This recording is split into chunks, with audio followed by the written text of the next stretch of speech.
Bientôt, la fin des travaux de la voie de contournement Okala à Libandeng. Les usagers se posent des questions sur la grandeur des ronds-points. Voici le constat de Blandine Laure Nyambo Indassi et Gérard Magnagna.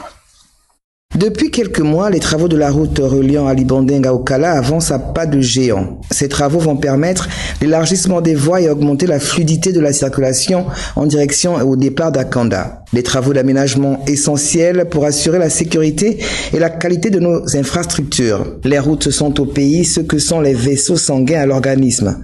Son mauvais état freine le développement. Et le président de la transition, le général de brigade Brice Clotaire Olingi Nguema, qui s'inscrit dans le pragmatisme et surtout le patriotisme, investit pour améliorer le cadre de vie des Gabonais et notamment les habitants d'Okala et d'Akanda, mais aussi des usagers de la route. Un bémol tout de même, la taille des différents ronds-points. En effet, celui déjà opérationnel au niveau de l'ancien dispensaire d'Okala pose un véritable problème, un véritable obstacle car il réduit considérablement la route et accentue un peu plus les embouteillages. Mais ça favorise plus les embouteillages qu'autre chose. Toute la population pense que le rond-point là est trop grand. Ça peut faire même un espace de commerce, mais ça crée plus d'embouteillages qu'avant. Moi, je trouve que c'est un rond-point qui est extrêmement grand et qui occupe assez de place et rapetit la route en fait. Le rond-point est trop grand, mais le ministre n'est pas ici, je ne sais pas ce qu'ils ont dit. Bon. C'est à lui de décider aussi.